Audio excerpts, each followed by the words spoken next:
এক জায়গা থেকে টান দেওয়ার পরে আর এক জায়গায় এসে আবার আটকা পড়লাম, আবারও অনেক বৃষ্টি হতেছে।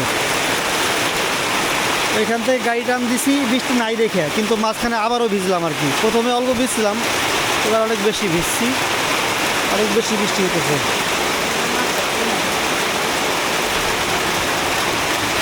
টিনের চালে এখন শব্দ পাওয়া যেতেছে বৃষ্টির। এখন আছি একটা বাজারে, আর তখন ছিলাম একটা টং দোকানে। প্রচুর বৃষ্টি হচ্ছে। এই যে মাওহিদ, বাবা আদে না,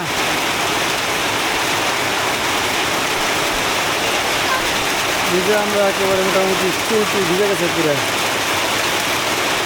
কিন্তু কিছু করার নাই, ভিজছি তো ভিজছি। এখন যদি যাই তাহলে ফুল গোসল হয়ে যাবে এর মধ্যে। অলরেডি গোসল হয়ে গেছে, আধা আধা গোসল হয়েছে।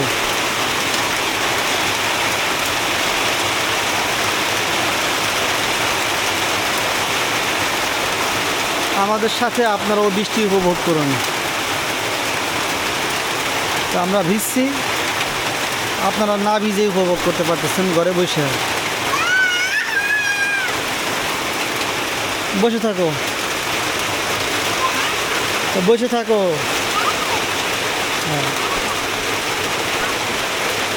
এটা সেফ জোন ছিল ওই জায়গাটা, মোটামুটি বৃষ্টি নাই এই জায়গাটাতে যে দাঁড়ায় আছি। সমস্যা হলো এক ভ্যানওয়ালা এসে এই জায়গাটা দখল করছে পুরোটুকু। এই জায়গাটুকু বৃষ্টি পড়বে না, এই জায়গাটুকু ভ্যান রেখে দিছে। আর যে জায়গায় বৃষ্টি পড়বে ওই জায়গাটা ফাঁকা আছে। তা আমরা দাঁড়াইছি এক সাইডে। এই যে অবস্থা, এই প্যান্ট ভিজছে, জুতা ভিজছে, এই যে ভিজছে, এই যে মোবাইল ফোন ভিজছে পকেটের মধ্যে। তা আমরা তো ভিজছি, এই যে গায়ে গেঞ্জি পুরো ভিজে গেছে। ভিজলেও কিছু করার নাই, কারণ এখানে পরিবেশই এরকমের, দাঁড়ানোর মতো সেরকম জায়গা নাই। আর ড্রেস পাল্টাইতে হইলে আমাদেরকে আরও 3 কিলোমিটার যাইয়া বাসায় পৌঁছাইতে হবে। এই 3 কিলোমিটার পর যদি গাড়িটা নিয়ে যাইতে যাই তাহলে অবস্থা খারাপ হয়ে যাবে না, এই জন্য দাঁড়াইলাম। স্রোত যাইতেছে এখান দিয়ে পানির, এই যে ওইদিকে নাই স্রোত, ওইখানে বড় নদী, ওই ঘরের পিছনে, ওই যে গাছের গোড়া দিয়ে ওই ঘরের ওই পিছন সাইডে অনেক বড় নদী আছে।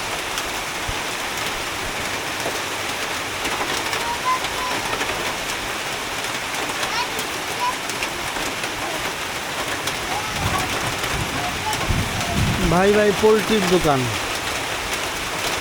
এখানে দেশি বিদেশি পোলট্রি মুরগি ও ক্রয় ও বিক্রয় করা হয়। তার মানে ওনারা পোলট্রি মুরগি কেনে এবং বিক্রি করে, দেশি বিদেশি সবগুলি।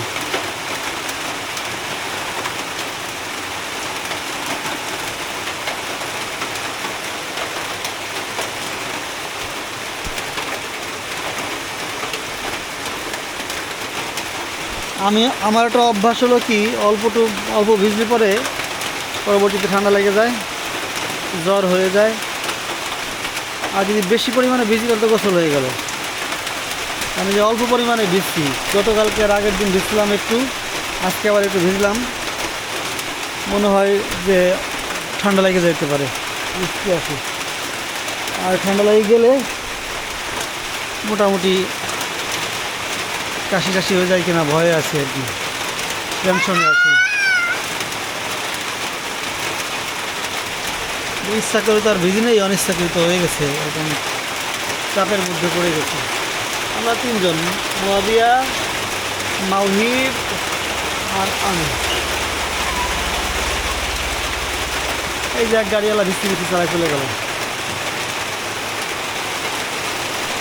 উনি ভিজেই চলে গেল। সম্ভবত ওনার বাসার কাছে উনি বাসার ড্রেস চেঞ্জ করে ফেলবে। আমার তো চেঞ্জ করার যাইতে কমপক্ষে 3 কিলোমিটার যাওয়া লাগবে। তোমার এই ঘড়িতে কি পানি দেবে নাকি? 12:44 বাজে এখন। বাবা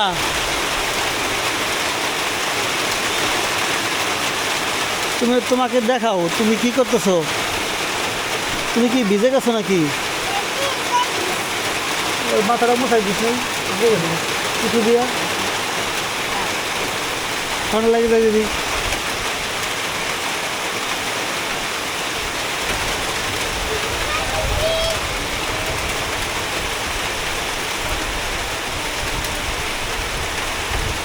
আমি একা থাকলে ওই দোকানে দাঁড়ায় থাকতাম আরও 20 মিনিট, 1 ঘন্টা দাঁড়ায় থাকতাম, অত কাজ নাই।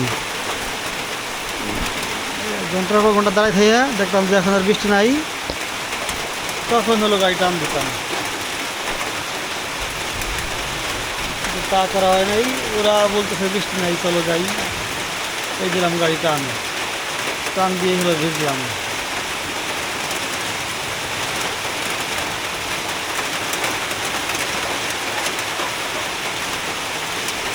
বৃষ্টির দিনে বৃষ্টি হবে এটাই স্বাভাবিক, বৃষ্টি না হওয়াটাই অস্বাভাবিক। বৃষ্টি গত 1 মাসে এই যে গাড়ি চলে গেল বৃষ্টিতে, ওনাকে বৃষ্টি মনে হইতেছে না আমার কাছে বৃষ্টিতে। আর প্রথম দিকে যে কদিন বৃষ্টি হয় নাই সব মানুষ কী যে কষ্ট পাইছে, কৃষকরা। তেলের পাম্পে ছিল প্রচণ্ড ভিড়, মানে সকালে ফজরের নামাজের পরপরই এসে টব হাতে সিরিয়াল ধরছে মানুষ, আর রাত পর্যন্ত সিরিয়ালে টব নিয়ে দাঁড়ায় দাঁড়ায় থাকছে ওই তেল নেওয়ার জন্য। এত লম্বা লাইন যে সারাদিন তেল দিয়েও শেষ হয় নাই। এখন এমন বৃষ্টি শুরু হয়েছে যে তেলের আর প্রয়োজন হতেছে না, যারা পাট এর জন্য তেল নিছে।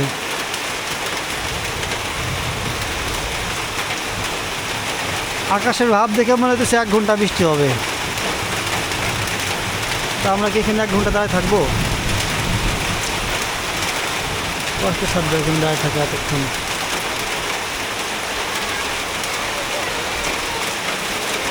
এই সামনে কি দোকান খোলা মনে হয়? ঝালমুড়ি নিয়ে এসে বসে বসে খাই। প্লিজ বা একটু পরে যাও, খোলা না? Thank you.